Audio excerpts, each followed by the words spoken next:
Hello, everyone. It's October again. You know what that means. It's time for Creepypasta-Thon. So, let me, before we begin Creepypasta-Thon 2020, I first want to kind of just let you guys know that this year is going to be different than previous years. This year, I'm only going to do 16 reviews as opposed to 31.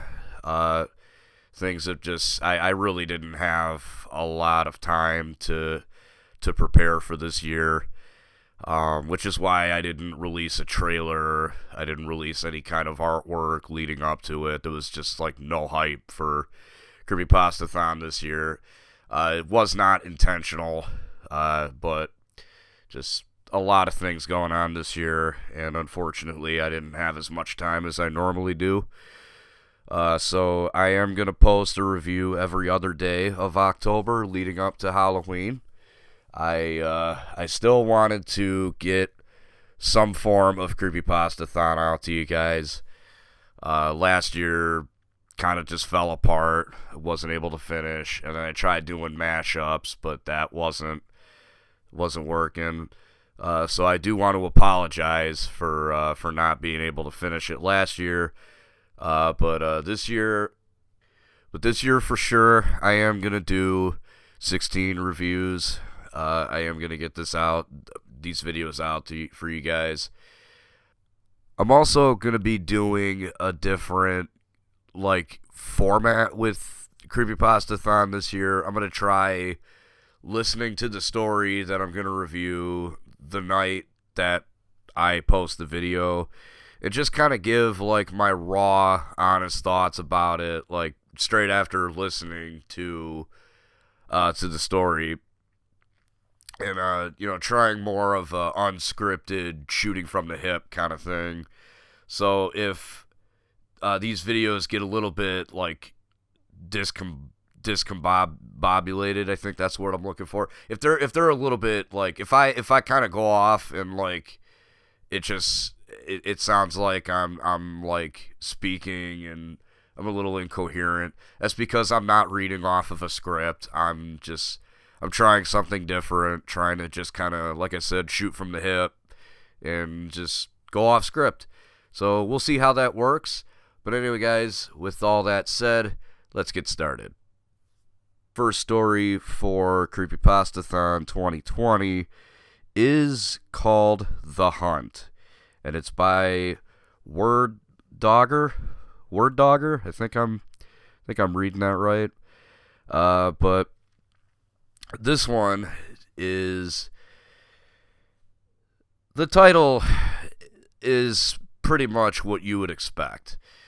It's about a guy named Jake who's married to this girl named Carrie, and it's mentioned that Carrie has a sister, Amber, who's married to this guy, Steve.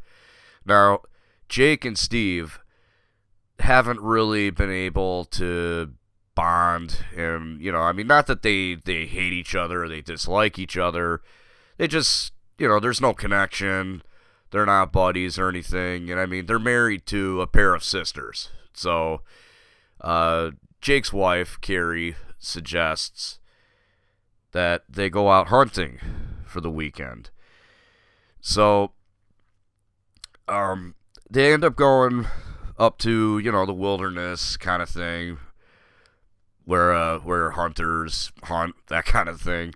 And Steve starts to act a bit off. He's constantly asking Jake if he and Amber ever dated, or if him and Amber were ever together. And every time this happens, it gets more and more tense.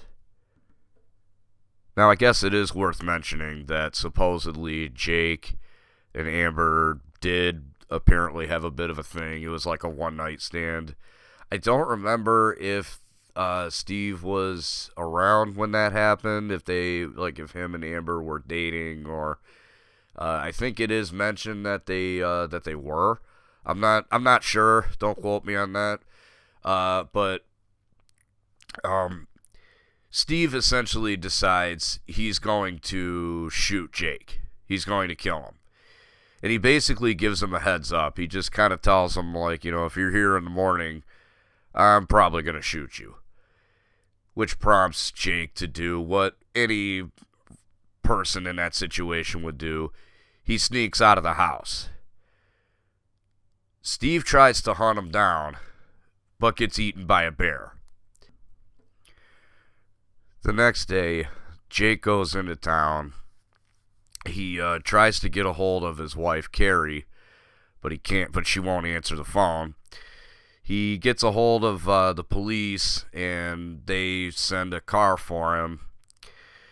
And the story kind of ends on somewhat of a, maybe not so much like a cliffhanger, but it does feel a little bit like there's a part 2, like it's open for a continuation. Because Jake basically starts to ponder how exactly did Steve find out about the affair, because he starts to, at first he suspects that Amber might have opened her mouth and said something, but then he also suspects that, he starts to suspect that his wife Carrie might have said it, and that she might have set up that little hunting trip over the weekend, knowing Steve probably would have killed Jake.